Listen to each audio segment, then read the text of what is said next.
অৰুণাচলৰ খাৰচাঙৰ পৰা তিনিচুকীয়া জিলাৰ ডিৰাগ গেটৰ সীমান্তইদি যিবিলাক অবৈধ কাৰবাৰ চলি আছে, কয়লা, কাঠ বা অন্যান্য, এই গোটেই অবৈধ কাৰবাৰটোৱে আমাৰ ডিৰাগৰ দাঁতিকাষৰীয়া অঞ্চলবোৰত এটা বিৰূপ প্ৰতিক্ৰিয়াৰ পৰিৱেশটো বিনষ্ট কৰি পেলাইছে, বিৰূপ প্ৰতিক্ৰিয়াৰ সৃষ্টি কৰিছে। আৰু সেইকাৰণে আমি তাত স্থানীয়ভাৱে আলোচনা কৰি সিদিনাখন কয়লাৰ গাড়ীখিনি আমি ৰখাই দিলোঁ।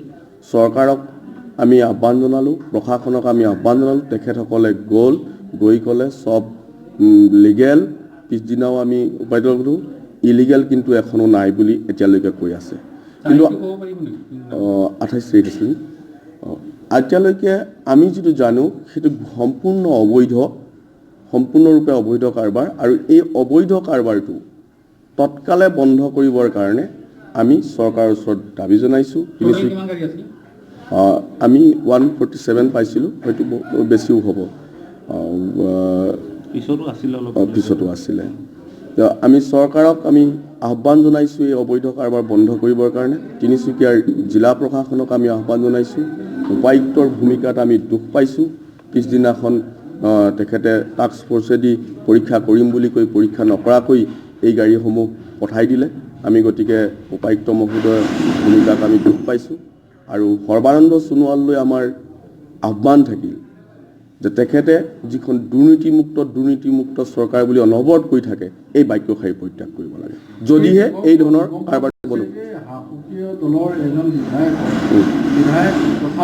এই সন্দৰ্ভত আমি এতিয়াই একো নকওঁ, কিন্তু প্ৰশাসনে তদন্ত কৰক, চৰকাৰে তদন্ত কৰক, কোন কেনেকৈ জড়িত হৈ আছে তাৰ ওপৰত সৰ্বানন্দ সোণোৱালৰ দুৰ্নীতিমুক্ত চৰকাৰে ব্যৱস্থা গ্ৰহণ কৰক। আমি এতিয়াই নাজানো কাৰ নেতৃত্বত চলি আছে। এইটো চৰকাৰৰ বিভাগ আছে, তেওঁলোকৰ টাস্ক ফ'ৰ্চ আছে, তেওঁলোকৰ পুলিচ আছে। তেওঁলোকে তদন্ত কৰক, তদন্ত কৰি তাৰ পৰা কঠোৰতম ব্যৱস্থা গ্ৰহণ কৰক। আমি এতিয়ালৈকে ৰিটেন কমপ্লেইন দিয়া নাই। আমি মৌখিকভাৱেহে উপায়ুক্তক আমি জনাইছিলোঁ। নিশ্চয়কৈ ইয়াৰ পৰৱৰ্তী পৰ্যায়ত আমি চিন্তা চৰ্চা কৰিম কাৰলৈ কেনেকৈ লিখিতভাৱে অৱগত কৰিব পৰা যায়। গাড়ীবোৰ তেখেতৰ অনুৰোধত আমি এৰি দিলোঁ, তেখেতে পৰীক্ষা কৰিম বুলি কোৱাৰ কাৰণে। গতিকে তেখেতে জানিব ক'ত গাড়ীখিনি থৈ দিছিল। উপায়ুক্ত, তিনিচুকীয়া জিলাৰ উপায়ুক্ত।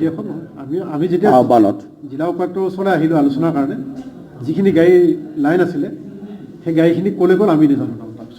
তেখেতে কি বুলি কৈছিলে, জিলা উপায়ুক্তই কৈছিলে যে তেখেতসকলৰ নিজৰ টাস্ক ফ'ৰ্চ আছে, কোনো ফৰেষ্ট ডিপাৰ্টমেণ্ট, পুলিচ, কোনোবা ইনকাম টেক্স কিবা কিবি লগাই টাস্ক ফ'ৰ্চ গঠন কৰি থোৱা আছে।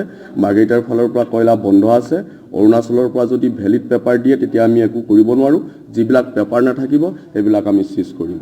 তেওঁলোকে কৈছে আমাৰ টাস্ক ফ'ৰ্চে চেক কৰিব, আপোনালোকে চেক কৰিব লাগিব।